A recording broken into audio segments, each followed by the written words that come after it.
என்ன வீரா? இங்க அக்கா போட்டோ மாட்டி இருந்துச்சு எங்க?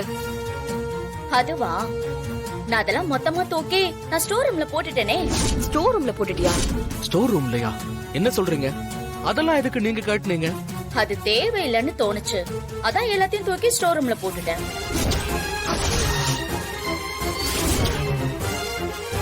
இனிமே கண்மணிய பாக்கணும்னா போன்லயே பாத்துக்கோங்க. இனிமே இந்த வீட்ல அவ போட்டோவோ அவ ஞாபகத்தமா இருந்த எந்த ஒரு பொருளுமே இங்க இருக்க கூடாது, சரியா? இல்லங்க, ஏங்க உங்களுக்குலாம் கொஞ்சம் கூட ஈவி இறக்கமே இல்லையா?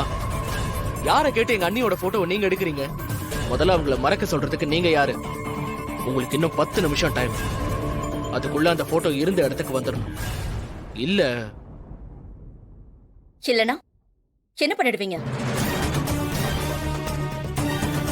அண்ணி அண்ணி அண்ணி, எல்லாத்துக்கும் அண்ணி. செத்து போன ஒருத்தி அவளை இத்தனை வருஷமா கொண்டாடிக்கிட்டு இருக்கீங்களே, உசுரோட நான் இங்க குத்துக்கல்லு மாதிரி நிக்கிறேன்ல, என் பேச்சு ஒரு வாட்டியாவது கேக்குறீங்களா? இங்க பாருங்க, இந்த வீட்ல எல்லாருக்கும் உணர்ச்சி பூர்வமான ஞாபகங்கள் நிறைய இருக்கு. அந்த வலிய கிளறாதீங்க. அப்போ எனக்கு உணர்ச்சி இல்லையா? நான் தான் உங்க காயத்தெல்லாம் அப்படியே கிளறேன் இல்ல? சொல்லுங்க, நீங்க எல்லாருமே தான் குடும்பமா சேர்ந்து என்ன காயப்படுத்துறீங்க. எல்லாம் என் விதி. நான் இந்த வீட்டுக்கு வந்திருக்கவே கூடாது. அப்பவே ஏதாவது ஒரு ஆத்துலயோ குளத்திலயோ விழுந்து செத்து போயிருக்கணும். ஏதோ பெரிய குடும்பம் நியாயமா இருப்பீங்க நான் வந்தேன்ல, அதெல்லாம் ஏன் தப்புதான். ஐயோ, என் வாழ்க்கையே நாசமா போச்சு. ஐயோ ஐயோ, இத கேட்க யாருமே இல்லையா? என்னாச்சு? ஏன் இங்க நின்னு அழுதுட்டு இருக்க? யார் என்ன சொன்னாங்க? இங்க பாருங்க சின்னம்மா, உங்களுக்கு தெரியும்ல, உங்ககிட்ட சொல்லிட்டு தானே அந்த போட்டோவெல்லாம் கழட்டி நான் ஸ்டோர் ரூம்ல கொண்டு போய் போட்டேன். அதுக்கு வீராவும் மறுபடியும் என்கிட்ட சண்டைக்கு வராங்க. என் நிலைமை யாருமே புரிஞ்சுக்க மாட்டேங்கிறாங்க.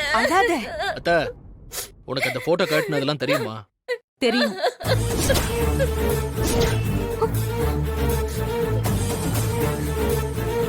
அப்ப நீ ஏன் அவளை தடுக்கல?